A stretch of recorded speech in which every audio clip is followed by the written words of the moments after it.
وعز من تشاء وذل من تشاء. بسم اللہ الرحمن الرحیم. ناظرین السلام علیکم. I am Mushtaq Shamim and you are watching BBC Budgam broadcasting channel. BBC broadcasting channel پر سبھی ناظرین کا خیر مقدم ہے. ناظرین محترم، BBC براڈکاسٹنگ چینل سے پیش خدمت ہے ہمارا خصوصی سیگمنٹ کاؤنٹر انکاؤنٹر کا یہ تازہ شمارہ.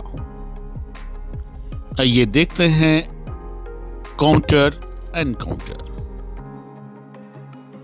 جی ہاں ناظرین، آج کے کاؤنٹر انکاؤنٹر سیگمنٹ میں ہم کاؤنٹر انکاؤنٹر کرنے والے ہیں ڈاکٹر فاروق عبداللہ کا، جو جموں کشمیر کے ایک سینئر پولیٹیشین ہیں.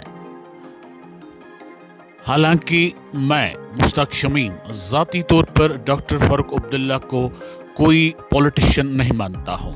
اس کی ایک وجہ ہے. حالانکہ وہ کئی بار ریاست کشمیر کے چیف منسٹر رہ چکے ہیں، پارلیمنٹ ممبر رہ چکے ہیں، پتہ نہیں کیا کیا رہ چکے ہیں، لیکن پھر بھی میں ان کو پولیٹیشین نہیں مانتا ہوں، کیونکہ ان کی پولیٹکس ان کے باپ سے لے کر ان کے بیٹے تک ناکام رہی ہے، ناکام ہو چکی ہے. جی ہاں، اگر ہم ان کے گھر پریوار کی بات کریں گے تو یہ کامیاب پولیٹیشین ہیں، کیونکہ انہوں نے پولیٹکس سے اپنے گھر پریوار کے لیے وہ سب کچھ حاصل کیا ہے جو ان کے ہاتھ میں نہیں تھا، جو ان کے دائرہ اختیار میں نہیں تھا، جو ان کی بساط میں نہیں تھا.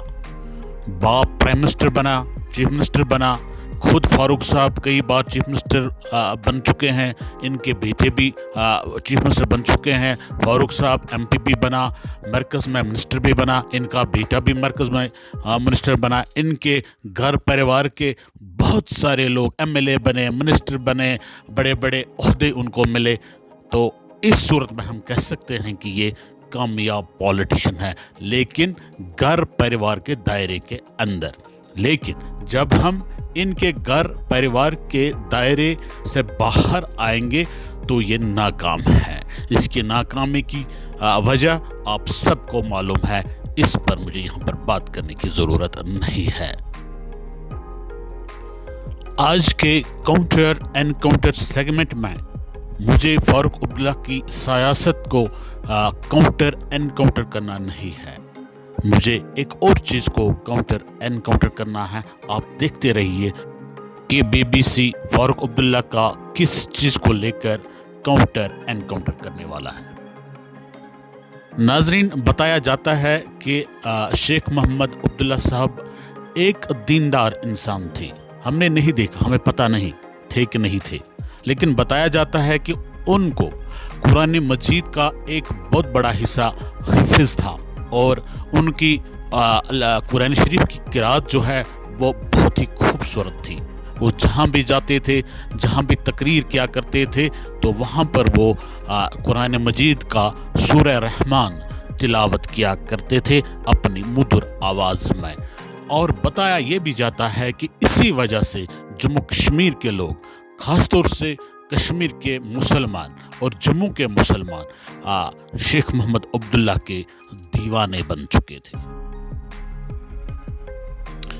ہم نے یہ بھی سنا ہے کہ کشمیر چھوڑ دو تحریک کے دوران شیخ محمد عبداللہ صاحب جہاں بھی جاتے تھے، جس علاقے میں بھی جاتے تھے، جمعہ کے روز جاتے تھے، اور وہاں پر نماز جمعہ خود پڑھاتے تھے، اور وہاں پہ تلاوت کلام مجید بھی کیا کرتے تھے.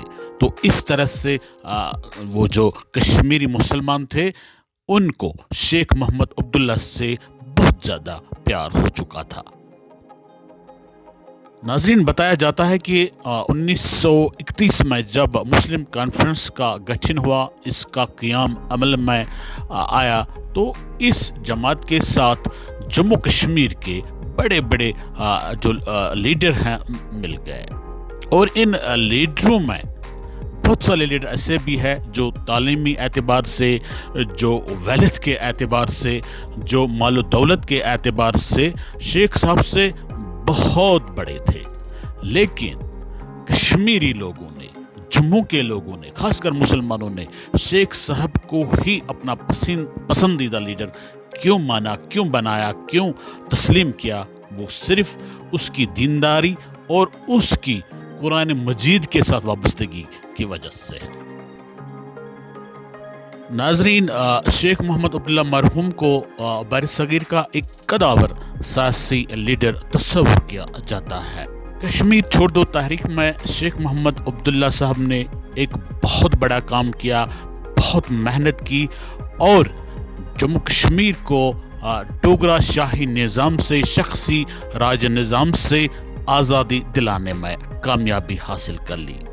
لیکن ہندوستان کے ساتھ اتحاد کرنے میں, الحاق کرنے میں ان کو دھوکہ دیا گیا یا انہوں نے ہم کشمیریوں کو دھوکہ دیا, اس بات کی طرف میں آج جانا نہیں چاہتا ہوں. جیسا کہ میں پہلے ہی عرض کر چکا ہوں کہ شیخ محمد عبداللہ صاحب مرحوم ایک بہت اچھے دیندار انسان تھے. ان کی اہلیہ بیگم اکبر جہاں کے بارے میں بھی ہم نے پڑھا ہے, سنا ہے کہ وہ بھی ایک دیندار خاتون تھی.